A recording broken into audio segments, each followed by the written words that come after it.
Bonjour à toutes et à tous, très heureux de vous retrouver. On fait une mise à jour parce qu'évidemment, donc ça y est, la Fed est passée après la BCE de la semaine dernière. On était resté dans ces structures un peu flat d'attentisme, on va dire. On avait eu une réponse Fed, une réponse BCE assez mitigée, en tout cas peu satisfaisante pour le marché.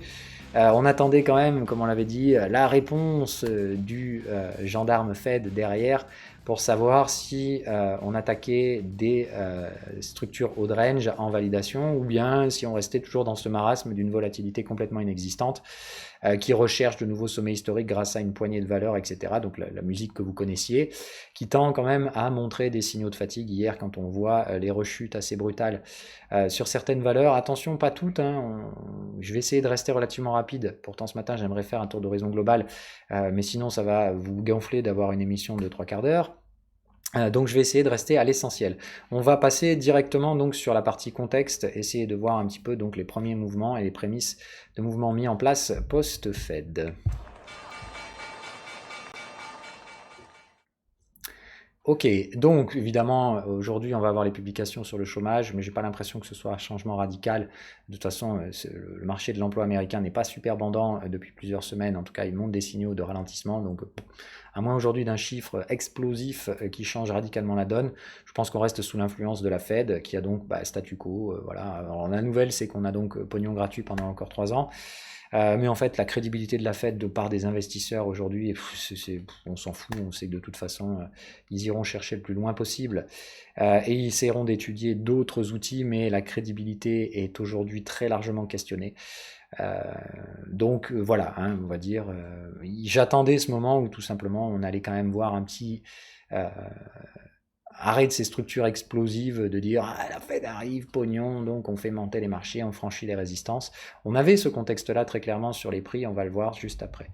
D'un point de vue Fear and Greed Index, là, évidemment c'est la rechute, hein, on risque cette fois de basculer sous la zone des 50, hein, donc de dire bye bye à l'optimisme, d'aller chercher des zones un petit peu plus pessimistes, donc à mon sens toujours ces structures de range où après avoir franchi des résistances de manière complètement conne, drivé par le sentiment, on va faire probablement l'extrême opposé, c'est-à-dire franchir des supports, drivé par un sentiment complètement con dans l'autre sens.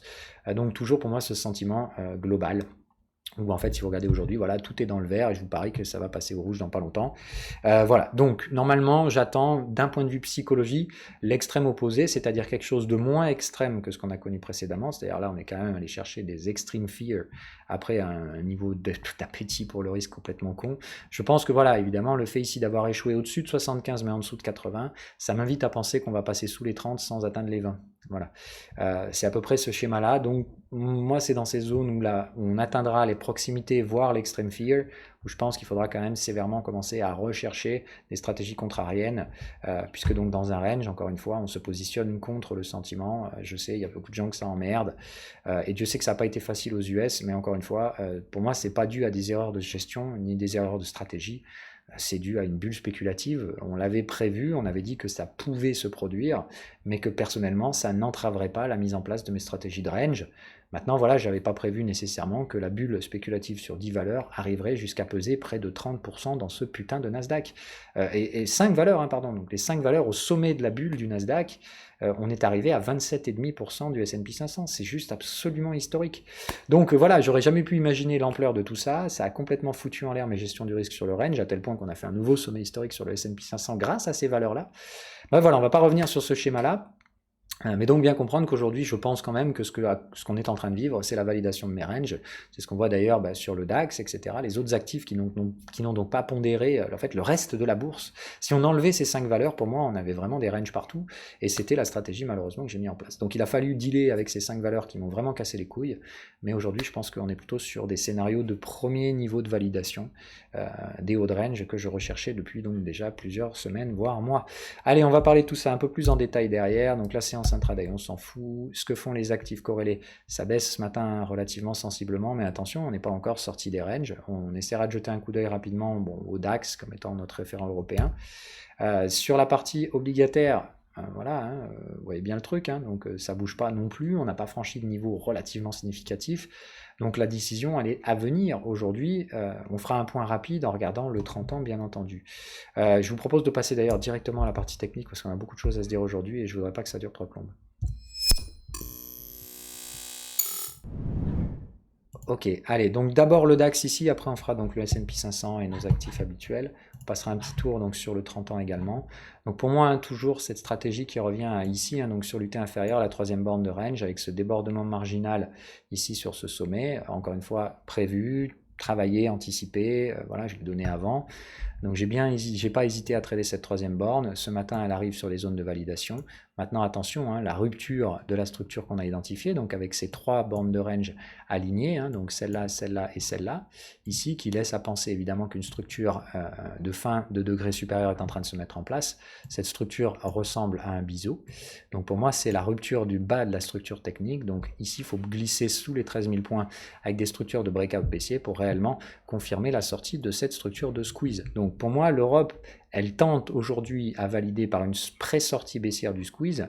Encore une fois, attention à ne pas anticiper. Si on devait avoir rebond dans la partie basse pour une sortie haussière, évidemment, celui qui aura vendu ici va se faire déchirer la gueule. Donc moi, c'est pas vendre là. Encore une fois, pour moi, les ventes se mettaient en place ici. Ici, on les sécurise. Maintenant, il va de soi que le contexte auquel on a affaire ne m'invite absolument pas à effectuer une gestion du risque de type prise de profit, mais plutôt abaissement de stop loss et attente de la rupture, c'est-à-dire je réduis ma prise de risque, ce qui libère donc du cash, qui me permettra de trader les différents breakouts ou pullbacks qui pourraient se mettre en place sur les UT intraday. Donc oui, évidemment, aujourd'hui, j'ai abaissé et réduit mon risque, ce qui veut dire que j'ai du cash dispo pour revendre dès que des opportunités se présentent, que ce soit breakout, etc. Donc j'attends évidemment, je suis dans l'expectative de renforcement de position vendeuse, ne veut pas dire être stupidement agressif et vendre tout et n'importe quoi, mais bien ancrer les choses dans des structures, répéter des processus de gestion du risque, encore et toujours faire mon putain de travail. Voilà, donc pour la partie DAX, des validations à court terme, les confirmations viendront à la rupture de la structure et avec des stratégies de breakout. Maintenant, attention, encore une fois, maintenant que tous les catalyseurs majeurs sont passés, le prochain catalyseur c'est l'élection, donc on peut très bien casser dès ce matin ou ranger encore une semaine ou deux et ne casser que plus tard. Hein. Donc attention à faire à pas vendre d'un support, mais à rechercher des stratégies qui peuvent mettre en place les ruptures. Donc soit attendre des bougies impulsives, soit des formations de range à court terme dont les ruptures se font par le bas dans le sens des flux actuels. Voilà un peu mon sentiment en tout cas sur la session, sur la partie européenne. Je note toujours que sur le VIX, hein, malgré des rebonds, et le rebond potentiel ici est formation d'un potentiel creux supérieur au précédent, tant qu'on ne refranchit pas la zone de résistance qui a été constituée dernièrement à 36, il n'y a pas nécessairement de grosses alertes. Maintenant, à 28, il est clair qu'ici, soit on est au même cas de figure qu'ici, c'est-à-dire c'est un pétard mouillé et on va avoir un nouvel écrasement de la volatilité, piège vendeur, hein, classique, et on construira une tendance haussière en piégeant les acheteurs, en piégeant les vendeurs, enfin les acheteurs de volatilité. Par contre, le problème, c'est que si on franchit 36, il n'y a pas d'arrêt avant 55-60, hein, la zone daily, qui est vraiment le stricto minimum, et où on peut encore une fois ici espérer sauver les meubles en revendant ce contexte vendeur. Dans ce cas-là, on aura des creux ascendants et des sommets descendants, et je pense qu'on neutralisera la phase Covid, donc dans une phase de range, comme on l'a dit, hein, donc après un repli relativement sensible, ça se normalise, on va chercher de la panique, enfin de l'extreme fear, ou en tout cas au moins des niveaux de fear and greed en dessous de 30, et dans ces zones-là, évidemment, on se calme sur les ventes. Voilà. Après, il y a toujours le cas, comme on l'a dit, du flash crash, c'est-à-dire de l'événement complètement exogène, qui à mon sens, dans ce cas-là, pourra catalyser un plus haut, et dans ce cas-là, par contre, à la fin de ce flash crash, pour moi, pas besoin de ranger. Si on a un flash crash, j'achète le marché, je ne cherche pas à comprendre. Et derrière, je suis prêt à suivre un cycle économique haussier de plusieurs années, mais c'est la seule condition. Sinon, pour moi, je veux de la visibilité, c'est-à-dire je veux des ranges de plusieurs trimestres avant d'envisager des hausses de prix durables liées à des hausses de valeur. Hein. Donc, pour moi, il y a une rotation économique à mettre en place sur la fin du cycle précédent. Si on veut vraiment créer un cycle économique durable derrière, il faut que l'argent circule. Et ça prend du temps. Voilà, ça prend du temps, surtout quand la volatilité est comprimée. Ces rotations nécessitent beaucoup de traitement de la part des opérateurs. J'aimerais passer sur Gold et Silver, mais je vais aller très clair. Pour moi, toujours à l'intérieur des ranges. Beaucoup de gens avaient anticipé les sorties haussières. Vous avez acheté des résistances, elles ne cèdent pas, elles sont réintégrées. Apprenez à avoir un peu d'humilité. Ça veut dire, vous êtes trompé, vous avez pris un trade en breakout, ça marche pas toujours. Vous sortez et ça ne veut pas dire qu'on ne rebreakera pas à l'achat plus tard. Ça veut juste dire, pour l'instant, le timing que vous avez spéculé n'est pas le bon. Voilà. Moi, je suis toujours favorable quand même à des sorties haussières. En tout cas, j'ai vendu ma part personnelle, que ce soit Gold et Silver, et pour l'instant, je ne vois pas les conditions qui me permettraient d'y re-rentrer. Voilà, pour faire mon simplement. J'ai vu les hausses de prix dernièrement, elles n'ont pas été suffisamment significatives pour créer des cassures de cycle à mon sens, donc pas suffisantes pour un positionnement acheteur, donc j'attends. Voilà, je suis toujours prêt à le faire, mais je n'ai pas trouvé les conditions favorables. Et la réaction baissière que j'ai sur les autres actifs est totalement logique à mon sens, notamment donc la part USD-Yen que vous connaissez, donc qui à mon sens est très inquiétante, etc. Je n'ai pas le temps de rentrer dans le détail si je veux faire une émission qui soit pas trop longue. On va vite fait sur le S&P 500 maintenant, même si à mon sens on devrait plutôt analyser le Nasdaq, etc. Voilà, bon, à mon sens, donc les structures de range sont aujourd'hui matures. Attention à ne pas anticiper les choses, mais ça fait bien partie du plan, comme on l'a dit. Pour moi, ces fins de tendance complètement folles dues à la bulle des 10 valeurs, etc., qui ont catalysé de nouveaux sommets, etc., sont des structures qui ont la probabilité relativement élevée de se renverser d'haussière à baissière. C'est exactement ce qui se passe, puisque je vous avais dit, attention à ne pas comprimer, à ne pas imaginer que des pullbacks sont obligatoires, etc., etc., ce qui est donc ici le cas dans lequel nous nous trouvons, puisque nous venons bien de passer d'une tendance haussière à une tendance baissière. Nous avons des ranges matures du T inférieur qui retournent vers les supports avec un retracement inférieur à 50%. Ça, c'est ce qu'on appelle des pullbacks ou des accumulations qui précèdent normalement des structures de rupture, de breakout. Donc évidemment, ici, pour moi, tout est favorable maintenant à des breakouts baissiers. Donc enfoncement de nouveaux supports, création donc de tendances baissières qui normalement enfoncent les supports précédents. Donc je pense prochaine target, passer sous les 3002, qui est un strict minimum. Je pense même peut-être qu'à terme on peut glisser sous les 3000 et l'ancien bottom ici. C'est la grande question pour moi, donc jouer les différentes zones de gestion du risque qu'on va trouver sur notre chemin. Je note qu'il y a quand même des moyennes acheteuses, et notamment celle-ci à 4 heures, qui est en conjonction avec le support précédent. Donc voilà, maintenant je voudrais juste vous faire noter une chose, d'accord ? Vous connaissez mon biais sur ces indices depuis toujours. Je vous ai dit, pour moi, c'est du range. Alors, je me suis fait piéger, je le reconnais, il n'y a pas de souci, je ne me suis pas caché, d'accord ? Moi, j'ai été assez agressif à la vente à partir de ce sommet-là, pensant qu'il n'y aurait pas de sommet historique, etc. Ça, je me suis fait piéger clairement par 5 à 10 valeurs. Je reconnais, j'ai tort. Voilà. Je ne me suis pas battu comme un gland non plus. J'ai continué de me battre pendant toute cette phase-là. J'ai quand même le dernier mot. C'est-à-dire qu'aujourd'hui, j'ai des ventes. J'ai eu des pertes quasi inexistantes parce que la plupart des stops ont été pris à break-even parce que j'ai bien fait mon travail. Et à ce stade-là, tout simplement, malgré le retard de timing, j'ai raison aujourd'hui et j'hésite pas à continuer la remise en place de ce plan. Pour moi, même malgré le débordement historique, on a affaire à des ranges. Donc cette moyenne, j'ai pas l'impression qu'elle va payer. Tout simplement, je pense que son destin, c'est exactement la même chose que ce qu'on a vécu dans l'autre sens. C'est-à-dire qu'on va la latéraliser avant de la baiser. Voilà. Donc ça, ce sera pour moi la confirmation du fait que j'avais raison sur le biais global de range. À mon sens, ce qu'on ira chercher, c'est ça. C'est au moins la borne de volatilité, etc. Pour moi, ces zones-là, c'est vraiment la zone cruciale où on a vraiment baisé du vendeur. J'ai l'impression qu'ici, il y aura effectivement des soutiens acheteurs, mais ça nous amène à 2009. Ce qui est quand même relativement loin. Donc je ne sais pas comment on va y aller. Est-ce qu'on va complètement squeezer dans une explosion de volate, comme on l'a dit, on va chercher 60 de volate, on fait peur à tout le monde, on va chercher la zone fear du fear and greed, et derrière on retrouve des achats. Moi je suis prêt à acheter par là, j'essaie d'être clair avec vous. Moi à partir de 3000, je réduirai les expositions vendeuses, je rechercherai des achats, toujours dans le suivi de ma stratégie de range. Évidemment je traiterai ça avec des signaux, je ne vais pas y aller à l'aveugle n'importe comment, voilà. Donc je suis curieux de voir comment on va réagir sur cette zone-là. Je n'achèterai pas évidemment, mais sur cette zone-là, je ne serai pas stupidement vendeur non plus. Mais je recherche évidemment la rupture de cette zone pour confirmer mon scénario et mon sentiment personnel. Donc je reste à la vente des indices, bien entendu. J'ai abaissé mes stop-loss, ce qui veut dire que j'ai donc, comme je vous l'ai dit, du cash sur l'ensemble des indices, du risque disponible, prêt à être réinvesti dès que j'en verrai des opportunités. Je recherche donc toutes les stratégies vendeuses possibles en 15 minutes et en horaire. À court terme, donc toutes les stratégies de type accumulation et toutes les choses qui peuvent être qui peuvent être mises en place en vue d'un breakout. Maintenant, voilà, pour l'instant, je note les ranges matures. Donc à ce stade-là, je sais que je peux trader des accumulations, etc. Maintenant, je n'anticipe rien non plus. Voilà.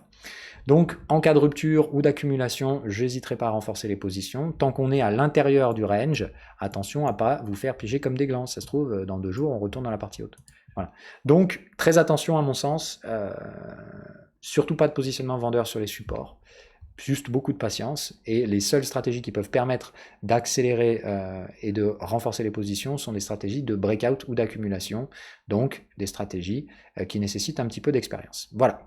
En tout cas, ce sera tout pour aujourd'hui. Pour la partie crypto, c'est toujours très intéressant, mais on en parlera bien évidemment ce week-end. Je ne m'attends pas de changement radical à court terme, mais je note évidemment, hein, voilà, vous l'aurez tous vu, un ETH-BTC qui m'intéresse toujours beaucoup. En tout cas, voilà, pour moi, j'en parlerai pas plus en détail parce que ça reste dans le plan des scénarios que je vous fais chaque semaine. Donc pour moi, encore une fois, quand ça se passe plus ou moins comme prévu, je vois pas d'intérêt d'en parler tous les jours. Voilà. Allez, sur ce, je pense qu'on a assez d'informations pour passer en conclusion.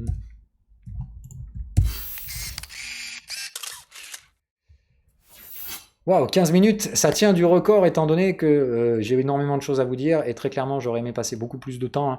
Mais donc si on résume, on est au milieu de structures assez tangentes un petit peu partout, que ce soit l'USD-Yen qui tente de casser des supports et qui a encore un trou béant sous ses pieds, mais en même temps l'euro-dollar qui casse également des supports. Donc vraiment cette dichotomie de comment on navigue cette putain de paire de dollars entre les risques USD-Yen et le fait que l'euro ait quand même été un peu poussé fortement dernièrement, donc il peut chercher des niveaux de retracement plus bas. Pour ma part, l'euro, ça s'achète que sous un 17, donc voilà, minimum, comme toujours, pour faire du suivi de tendance, il faut attendre au moins 23% de retracement.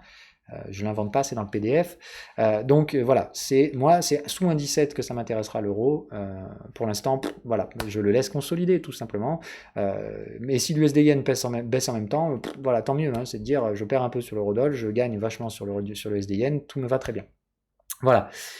Sur la partie indicielle, donc toujours pareil, attention, les expositions vendeuses ne peuvent être faites que par des expérimentés parce que ça nécessite d'exploiter des contextes que les débutants ne connaissent pas, et notamment donc des contextes de pullback, pullback, accumulation, breakout, toutes des stratégies qui nécessitent une perception tendancielle, donc une gestion multi-time frame.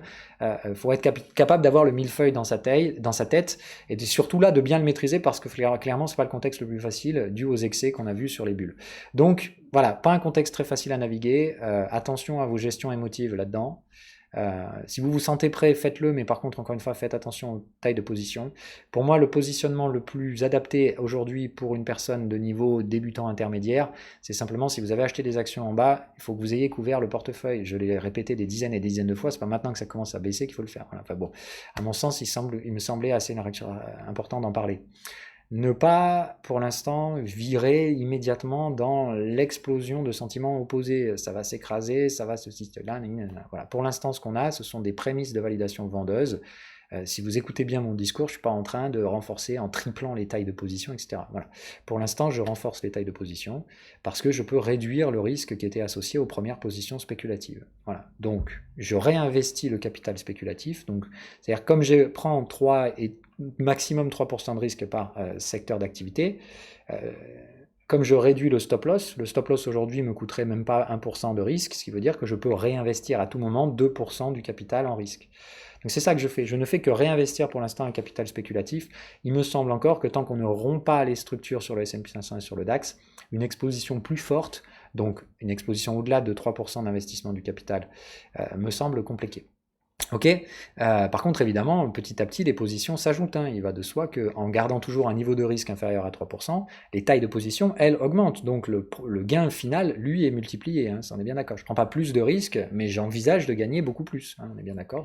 Le scénario valide, je m'expose à ce marché plus fortement, doucement, petit à petit. Mais évidemment, donc moi, quand les scénarios marchent, j'hésite pas à y aller. Hein, voilà. C'est tout pour aujourd'hui. Je vous souhaite à toutes et à tous une agréable journée. On se retrouvera peut-être là qu'en clôture hebdomadaire, donc émission hebdo pour voir un peu donc à quoi on aura affaire en clôture hebdo. Tout ça. Il peut se passer beaucoup de choses encore hein, pendant les 24 prochaines heures, enfin jusqu'à demain soir. Voilà. Donc on se calme, ok, on réduit l'amplitude émotionnelle, c'est pas la fin du monde, c'est pas le début d'un cataclysme, pour l'instant c'est un signal qui valide des signaux de haut de range probables sur différents indices. Bye bye.